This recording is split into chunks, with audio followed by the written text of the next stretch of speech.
I reckon that old girl's feeling the heat just like us.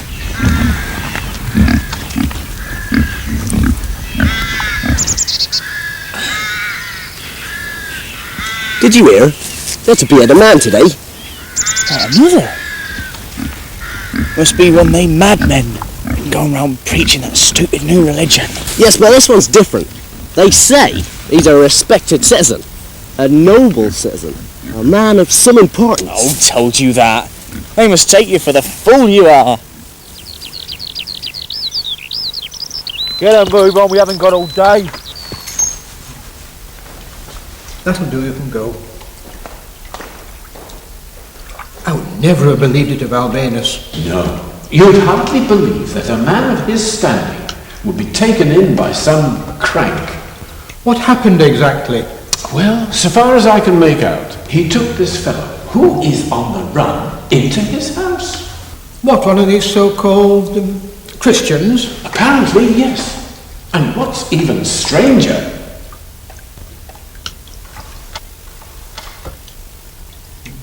he gave this fellow his cloak so that he could escape unnoticed. And what's more, and you're never going to believe this. Come, Cassius, what more can there be? Well then, it seems that Albinus himself fell under the heretic spell. And now he denounces the gods and proclaims himself a follower of this new cult. Well, if I didn't know you so well, I'd say the whole story was a total fantasy. But if it be true, then the man does indeed deserve to die. These Christians are getting dangerously out of hand.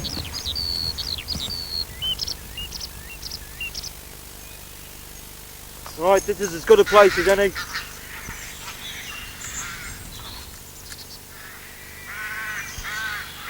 I worship and adore the true and living God who created all things.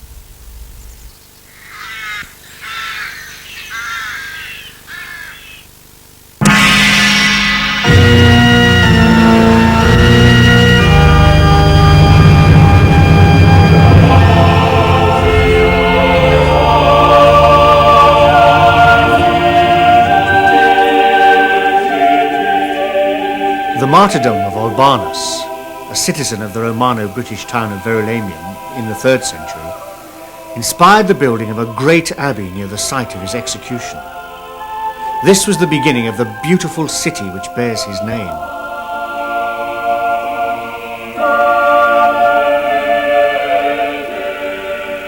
From soon after his death, the shrine to Britain's first Christian martyr stood high on this hill.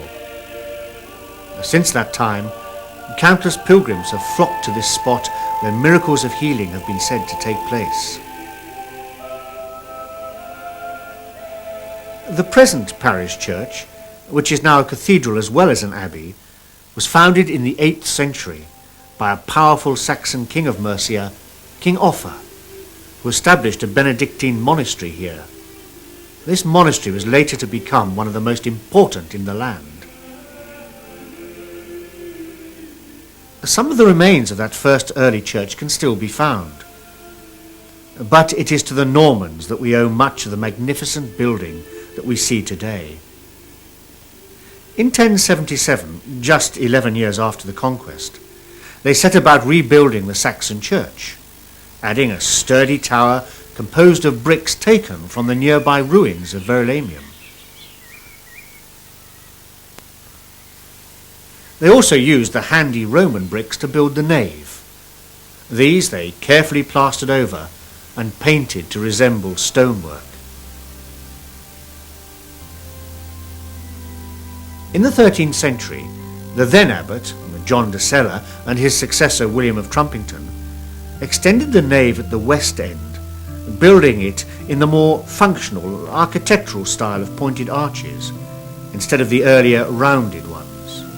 This early English extension was built from stone specially brought here from Tottenham in Bedfordshire.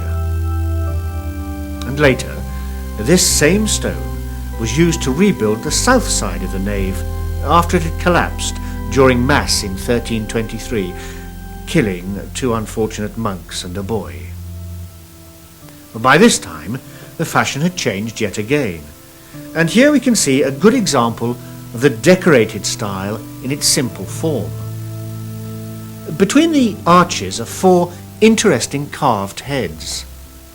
They belong to Hugh de Eversden, the abbot who started the rebuilding, Queen Isabella of France, who helped to pay for it, and her weak, rather unpleasant husband, Edward II, whose downfall she perhaps understandably helped to plot.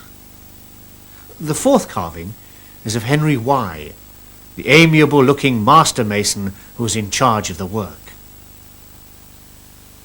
Some of the Norman pillars in the nave are decorated with wall paintings dating from the 13th and 14th centuries. They depict the Crucifixion, St Albans and St Amphibolus, and scenes relating to the Virgin Mary.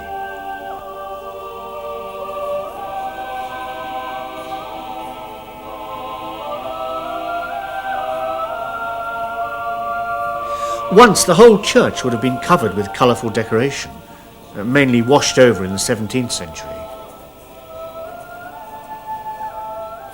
The monastery produced many excellent artists, including Matthew Paris, whose work survives in important libraries both here and abroad. Interestingly, during the reigns of Henry VIII and Elizabeth I, courts of law were held here because at the time London was rife with plague. The church at St Albans is the 2nd longest in Britain, extending some 550 feet or 168 metres. But the great length of the nave was cut off from the choir and the rest of the building by a 14th century rood screen and altar. This dates from the time when the monks kept the choir and presbytery for their own exclusive use, quite separate from the main body of the church, which was open to the public for both worship and secular purposes, as it still is today. The monks once passed in procession through these doors, which, to this day, are still used frequently for processions. Behind the nave altar stands an exquisite 16th century Spanish crystal cross, donated to the cathedral by Canon Glossop in memory of his 2 sons, who were sadly killed in the First World War. On the other side of the rood screen stretches the magnificent choir and presbytery. Here there is so much beauty you hardly know where to look first.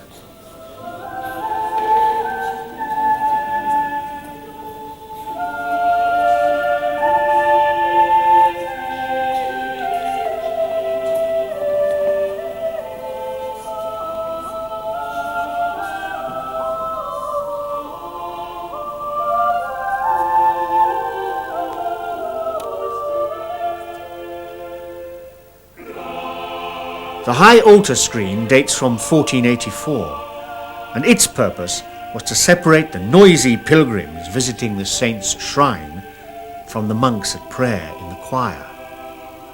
Although its many statues were destroyed or removed during the dissolution, happily these graceful replacements were commissioned in the 1890s by Lord Aldenham. The work of a talented sculptor, Harry Hems of Exeter, they include St Albans, St Amphibolus, the Christian priest whom he sheltered, King Offa, and King Edward the Confessor. The paintings on the ceiling of the tower commemorate the first Battle of St Albans in 1455, during the Wars of the Roses, when the houses of York and Lancaster fought fiercely for the throne. A further reminder of that time is this handsome brass to a knight, Sir Anthony Grey, in his full armour. His livery collar tells us that he was a Yorkist warrior. Here also is a brass to an ordinary monk, Robert Boner, and a later one in memory of the well-known 16th century composer Robert Fairfax and his family. He was master of the king's music and the abbey organist. One of his best-known works is the lovely Albanus Mass, thought to have been written especially for the abbey's choir. but far grander than any of these is this magnificent Flemish brass in the north ambulatory. He's a 14th century abbot, Thomas de la Mare, one of the greatest abbots, seen here in all his fine vestments. Having amazingly survived the dreaded Black Death, which claimed the lives of countless townspeople as well as the monks themselves, he ruled the abbey for 50 years, healing the sick with his own hands. Here too is the ancient shrine to St Amphibolus, complete with its pedestal. Opposite are some fascinating medieval wood carvings showing country life.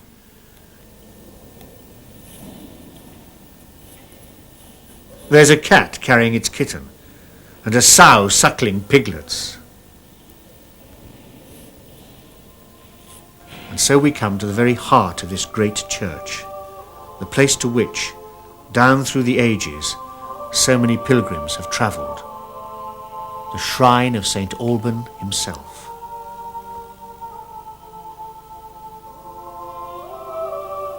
The saint's bones were kept in a bejewelled reliquary on a splendid pedestal of Purbeck marble. The present canopy is beautifully decorated with wild flowers of Hertfordshire, representing the flowers through which the saint walked on the way to his death. Although it was destroyed during the dissolution, the shrine pedestal has now been restored. It was found in fragments during the 19th century in the rubble when the walls separating the Lady Chapel and the church were knocked down. There are only 8 shrine pedestals left in England, of which this one and that of St Amphibolus are 2. This carving shows the martyrdom of St Alban. And here is King Offa holding the church he founded in his hands. Pilgrims prayed by these niches, and miraculous cures were said to have happened here.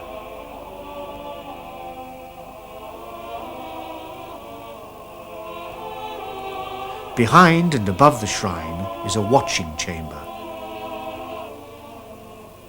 From its gallery, the monk in charge would keep a careful eye on both the offerings and the priceless reliquary when the chapel became congested with pilgrims. He would also have a good view of the north aisle, down which the stream of people would approach the shrine. In front of the shrine is a royal tomb belonging to Henry V's youngest brother, Humphrey, Duke of Gloucester. He was one of the abbey's benefactors and a good friend of the abbot, John of Wheathampstead, whom he met when studying at Oxford. The abbot was known for sternly disciplining badly behaved young monks, forbidding them to talk to women or to go for walks beyond the monastery unless accompanied by older brethren. The south side of Humphrey's chantry is decorated with the statues of 17 kings. These are the only figures that remain from before the time of the Reformation. Below is an impressive 13th century wrought iron screen. It was designed to keep pilgrims at a respectful distance from the saint's shrine. From the chapel of St Alban, we progress through to the charming Lady Chapel at the east end of the abbey. This chapel was completed in 1320, a time when the veneration of the Virgin became particularly important to Christians, and special chapels dedicated to her were being added to churches and cathedrals throughout the land.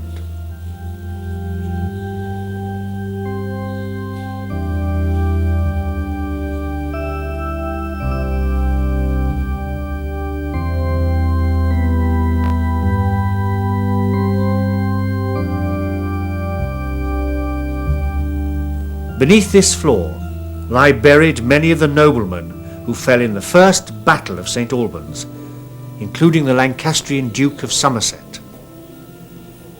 After the monks left the monastery at the time of the dissolution, the abbey church was bought by the townsfolk for the sum of £400.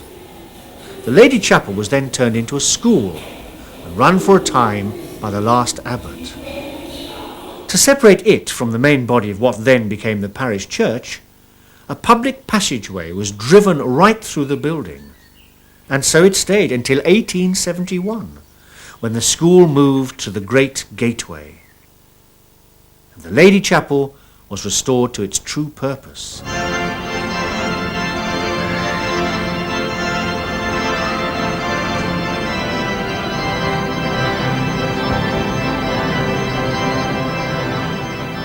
The Victorians were enthusiastic restorers, and a great deal was done during the 19th century to enhance the church and save it from deterioration.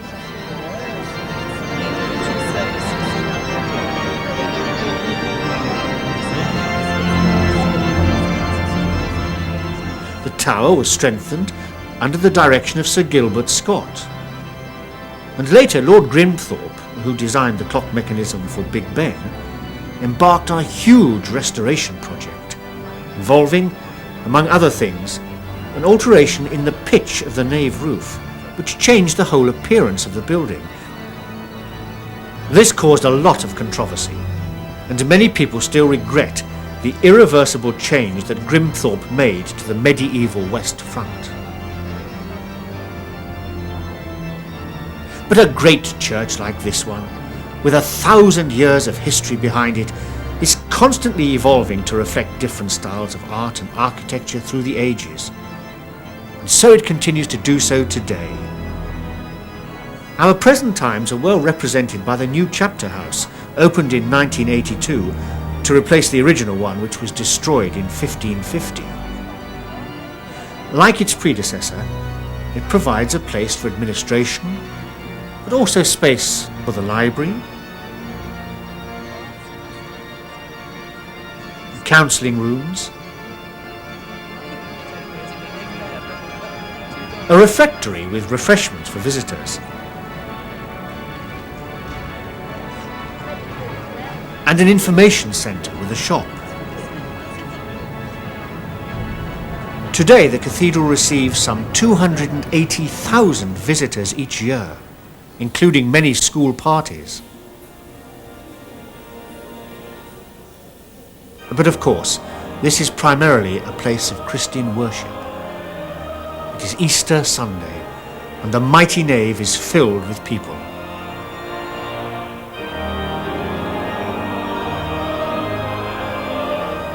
This is one of the occasions when the bishop is present to address the congregation.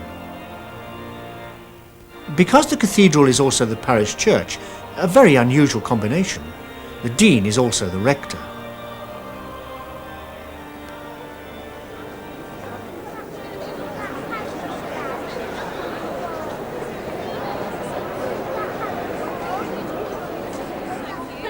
God bless. Happy Easter. Oh, she's doing all right. Another important date in the church's calendar is the 22nd of June, St Albans tide.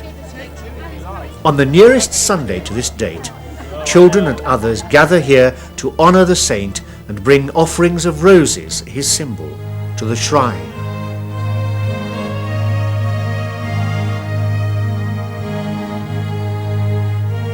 In the cathedral precincts, next to the chapter house, is a corner known as Sumpter Yard. This is where, long ago, the pack horses carrying supplies for the monastery were unloaded. Shading the yard is a magnificent cedar tree brought from the Lebanon and planted here in 1803. To the west of the Abbey Church stands one of the original monastic gateways. Dating from around 1365, it is all that remains of the old monastery itself. It was once used as a prison, for the abbot's authority extended beyond his own monastery to the inhabitants of the town as well.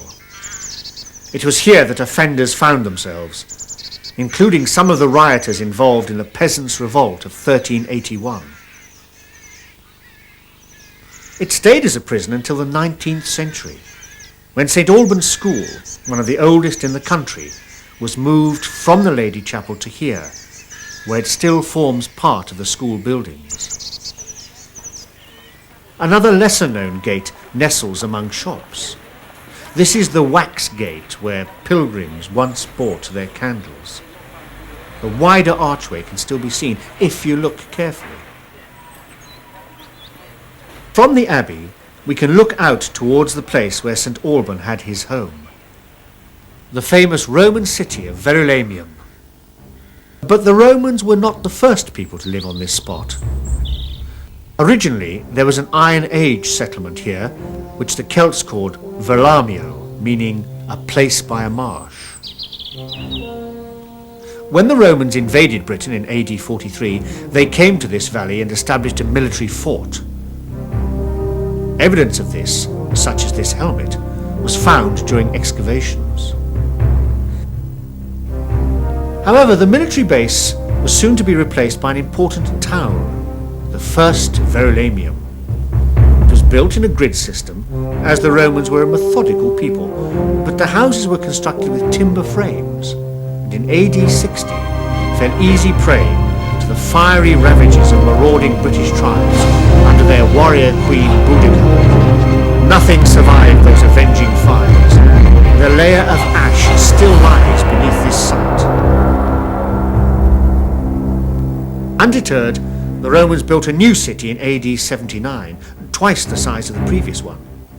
They rarely did things by half measures, and this new city was grand indeed, resplendent with 5 temples, a new bathhouse, a market hall, basilica and forum complex, a theatre, and a triumphal arch.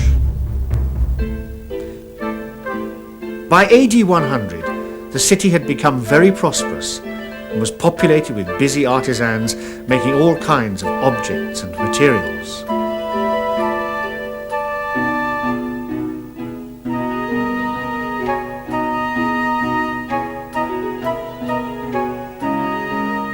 Despite another bad fire in AD 155, Verulamium continued to flourish. Houses were rebuilt in a way that would make them less vulnerable to fire, using brick and flint and stone instead of wood. And the whole city was surrounded by sturdy walls with watchtowers and 5 entrance gates. By all accounts, the citizens of Verulamium, especially the merchants and artisans, appeared to enjoy a remarkably comfortable and pleasant lifestyle.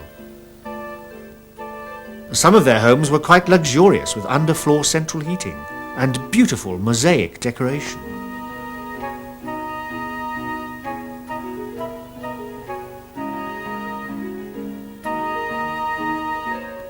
Some even had their own suite of baths, complete with hot room and plunge baths, as we can see from this excavated room, once belonging to a grand villa. Religion was important to these people, and many households had private shrines dedicated to their favourite gods or goddesses.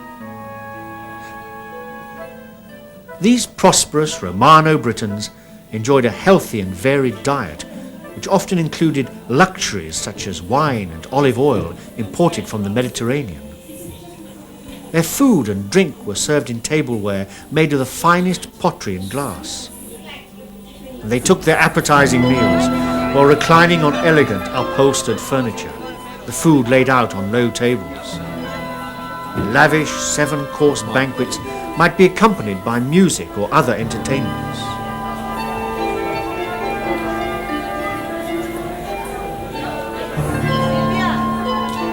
To amuse themselves in their spare time, they might visit the public baths or go hunting in the surrounding countryside.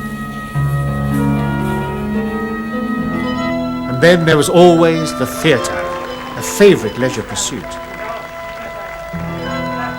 Verulamium's large theatre, which is thought to have held an audience of some 1,600 spectators, has been excavated for us to see today.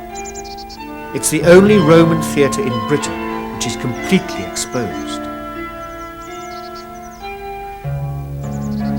The city which Alban knew had the benefit of a proper sanitation and drainage system, piped water, and even public lavatories.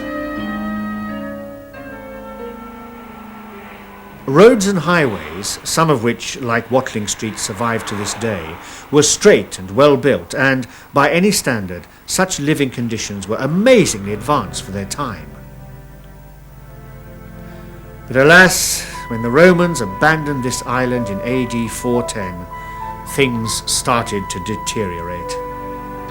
By 440, the basilica had become derelict, and the city was finally swept away by invading Saxons, who built their simple dwellings in the shadow of its ruins. Verulamium, like its people, has gone forever. But through the many finds of everyday objects discovered during excavations, it can come to life again in our imagination.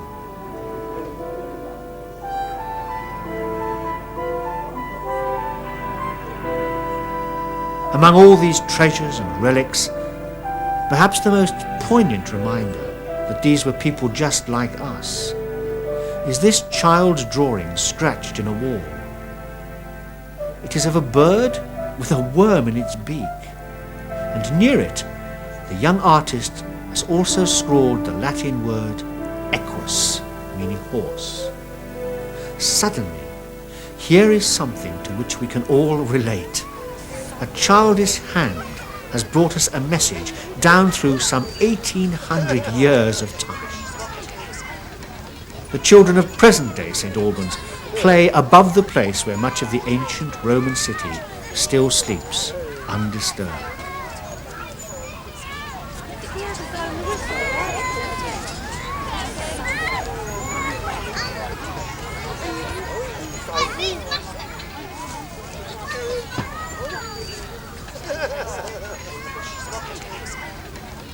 Beautiful landscaped park, named after the city beneath it, is a favourite place for walking and all kinds of relaxation.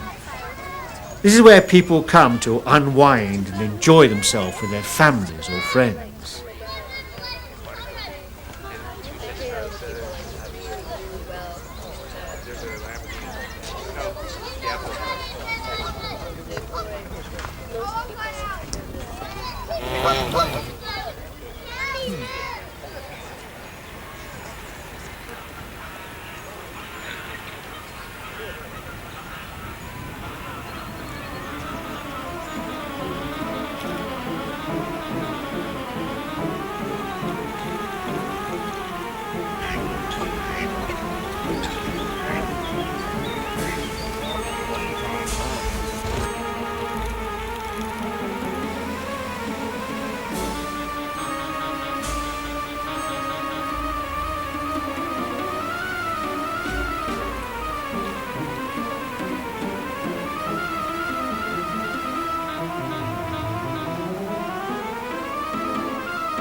Close by the river stands an ancient inn thought to be the oldest in the country. It has an intriguing history. Its cellars and foundations are Saxon, part of a watergate and fishing lodge belonging to the abbey, to which it was connected by secret underground passages, now filled in. This 8th century bread oven also belongs to that period. The octagonal 14th century building we see today was originally built as a pigeon house in the monastery garden, but after the dissolution it was bought, dismantled and re-erected here by the river as a dwelling, a sort of 16th century barn conversion. Later, as an inn, it became the local centre for the sport of cockfighting, as you would guess from its name. This room is thought to be built on the site of the former cockpit. But happily today it's used for less bloodthirsty activities. Encircling the park to the north and east, picturesque medieval streets and houses remind us of many different periods of St Albans history. The parish of St Michael's, where the Verulamium Museum can be found, is like a country village, yet it still forms part of the city. and lies almost at the exact centre of the Roman site. We know that the Saxon church of St Michael stands above the buried remains of the Forum, the important administrative centre of Verulamium, where St Alban was probably tried and condemned to death. And this charming inn almost certainly stands where the first Roman baths were built. The Saxons established a military stronghold near here called Kingsbury Castle. It was destroyed by order of King Canute in collusion with Abbot Leofric, who was irritated by what he regarded as an unruly settlement within the area of his jurisdiction. However, the mill which served it survived and was mentioned in the Domesday Book. The present Kingsbury Watermill in St Michael Street is a delightful building dating from the 16th century. It's still working and open to visitors.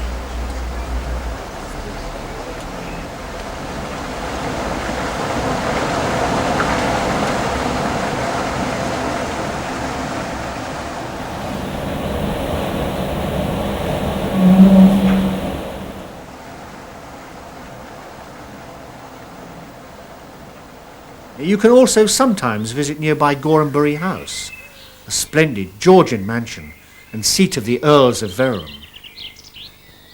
In this vicinity, a very ancient Romano-British farm once stood, on the outskirts of Verulamium. In the surrounding grounds are the ruins of what must once have been a fine house, belonging to none other than the Elizabethan statesman and writer Sir Francis Bacon. He became Lord Verulam and was later created Viscount St Albans. From St Michael's, we can return to the heart of the city along picturesque Fishpool Street.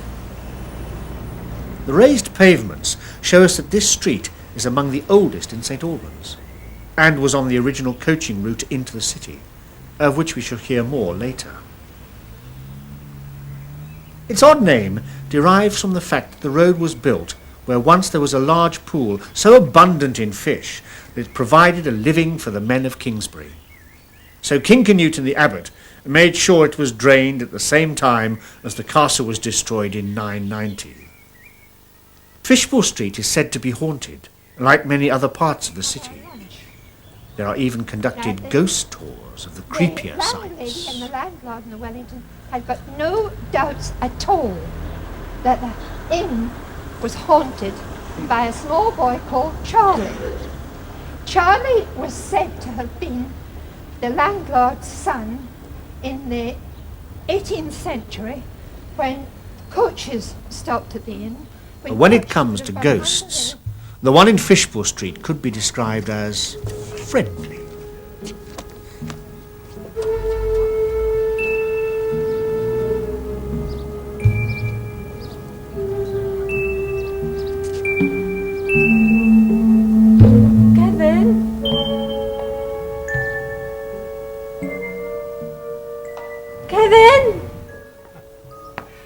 Don't be alarmed. He's quite harmless. That's old George giving you the once-over. He always does that when newcomers come into the house.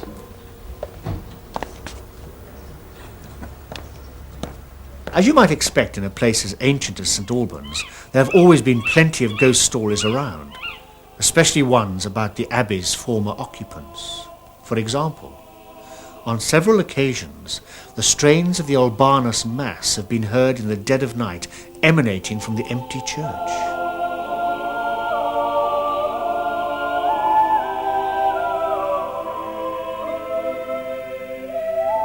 But there is one story which is quite chilling. In the early 1900s, a housekeeper lay asleep in an old house near the abbey into which her employers had recently moved. But her rest was disturbed during the night by an unwelcome visitor. Amicus sum, non te laedam. Interran infodimus, tibi esem fondiendus. Quito, tibi locum demonstramo, pues non intelligis thesaurus monasteri aurum et argentum. Quito, non mora. Quito, non mora.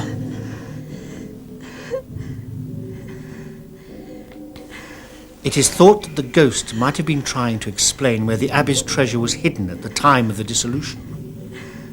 After several such visitations, the family was obliged to enlist the services of Callum Glossop, who knew all about the abbey's ghosts and promptly conducted a service of exorcism. After that, the troubled spirit returned no more. A more recent ghostly sighting has been reported by local writer Betty Puttick, authoress of The Ghosts of Hertfordshire. She had a very strange experience while walking on Bernard's Heath one summer's afternoon. One day as I walked towards the wooded part of the common, I noticed something odd about the trees. They were completely still, with no movement in the leaves and branches, appearing to resemble a painted backdrop. And everywhere seemed unnaturally quiet.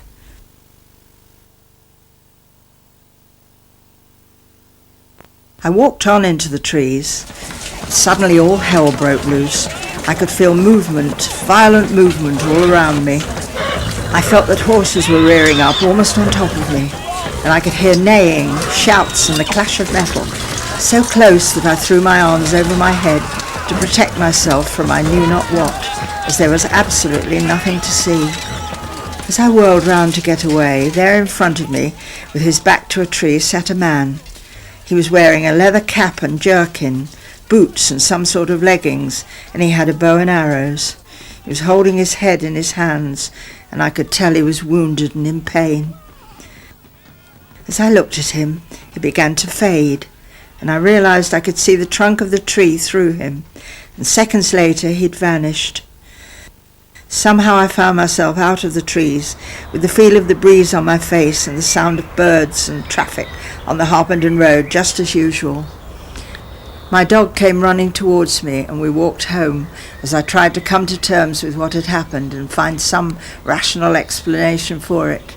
Nothing like that has ever happened again, and I visit Berners Heath often, but the memory is unforgettable.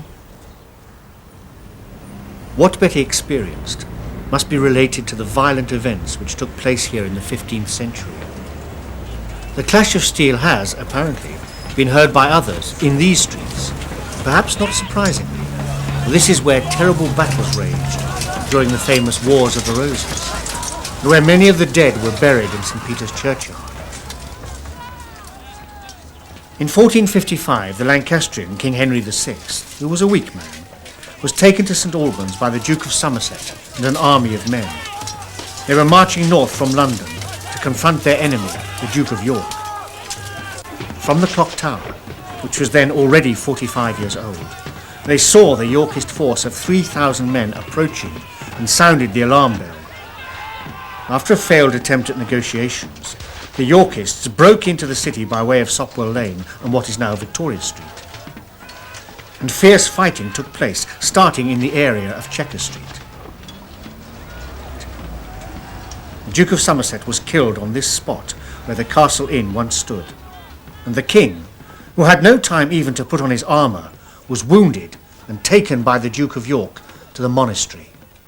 He had become a helpless pawn at the mercy of these nobles.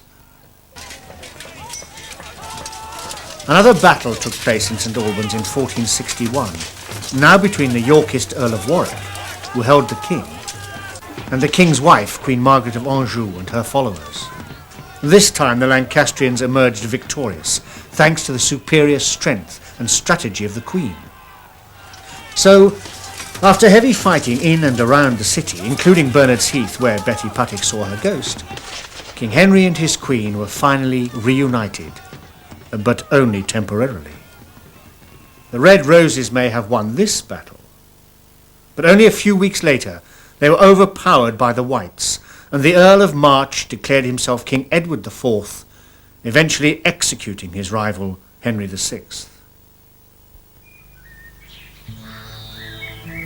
Roses of many different colours and sizes grow in great abundance here at the Garden of the Rose just outside St Albans. 12 acres of them, belonging to the Royal National Rose Society, where between June and October they can be admired and enjoyed by everyone.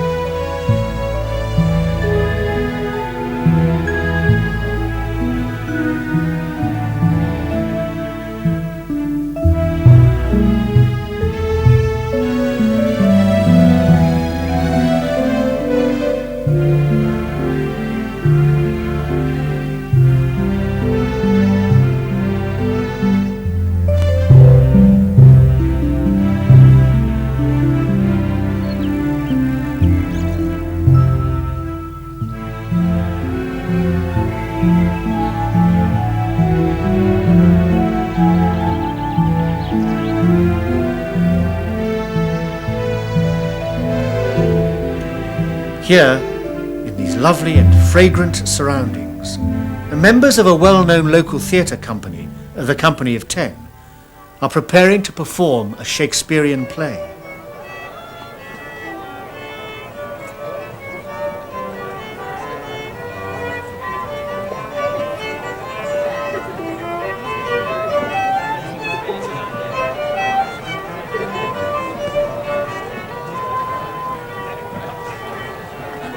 The audience gathering here know that they can expect a thoroughly enjoyable evening's entertainment.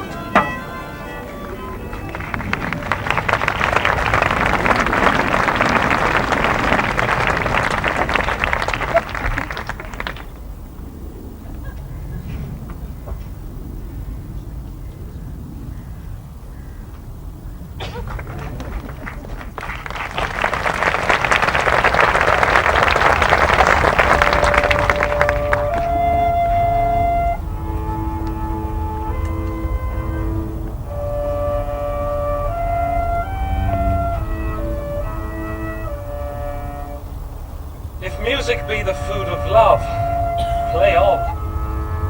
Give me excess of it, that surfeiting the appetite may sicken and so die. That strain again. A slow tug, a reverent carriage, in the habit of some slur of note and so forth. I have limed her! But it is Jove's doing, and Jove make me thankful. And when she went away now, let this fellow be looked to, not Malvolio, not to my degree, but fellow! Why, everything adheres together, that not a dram of a scruple, not a scruple of a scruple, no incredulous or unsafe circumstance. I will set upon Sir Andrew such a notable report of valour that will drive the young man, as I know his youth will happily receive it, into a hideous opinion of his rage and impetuosity. This will so frighten them both they will kill one another with a look, like cockatrices. Oh, here he comes with your niece. Give them well one until he depart, and presently after him. I will meditate the while upon some horrid message for a challenge.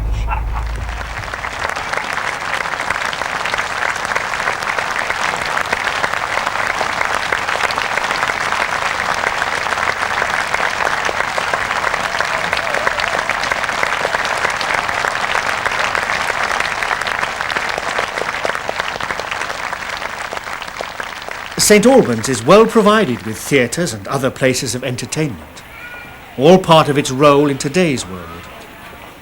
For although its history is important, that is only one aspect of the city's immense character.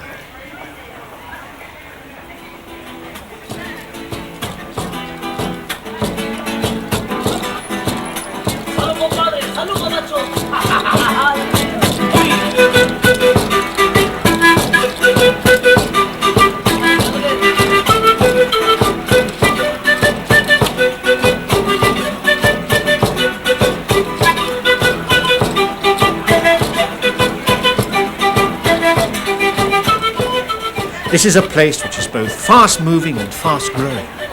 It is exciting, lively and cosmopolitan, with a tremendous amount to offer those fortunate enough to live and work here.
Of course, Inevitably, the past and present mingle, as here at the local branch of W.H. Smith. It is housed in one of the city's most ancient buildings, once occupied by Henry VI during the First Battle of St Albans. And there's a wealth of lovely old pubs and hotels which have been serving customers for centuries, as we can see from these old illustrations in the Museum of St Albans.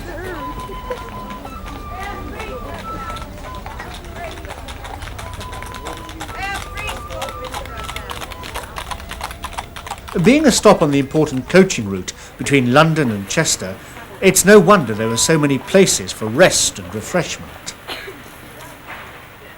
Before the new London Road was built in 1794, the mail coaches used to enter Holywell Hill by way of Sopwell Lane. And the hill was so steep that 2 extra horses were required to pull the coach up it. Holywell Hill, named after a well where King Arthur's father is supposed to have been healed, is still an important thoroughfare leading into the city centre.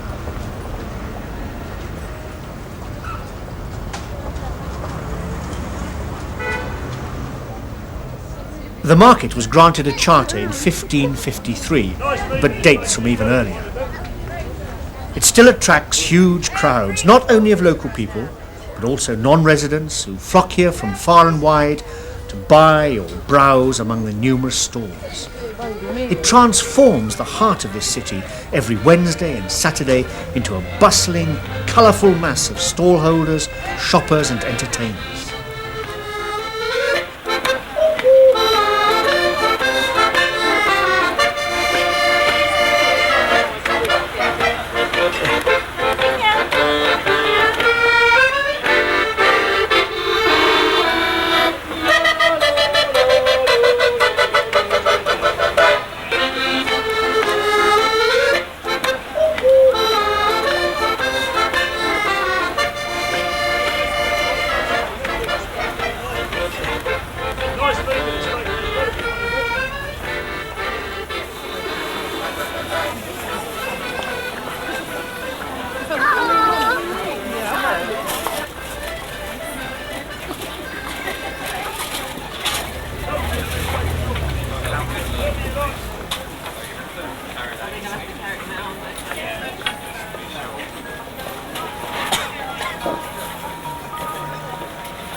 St Albans is one of the most attractive cities in the whole of England.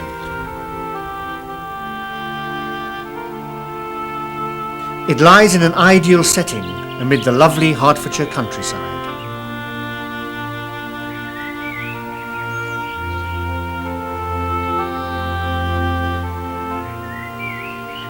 It's close to the Chiltern Hills, and yet only a very short distance from our country's capital.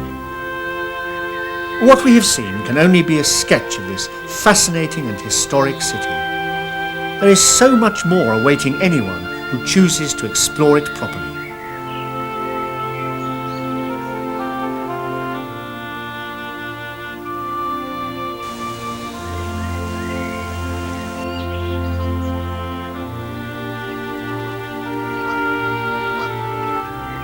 This place, which has been such a source of inspiration to so many,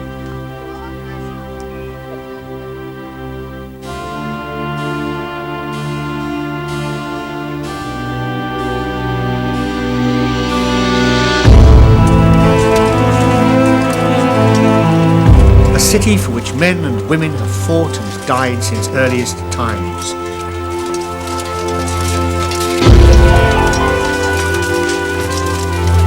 And which continues to evolve and thrive, becoming ever more interesting and exciting as we enter the second millennium, is surely one of which St Alban himself would be justly proud.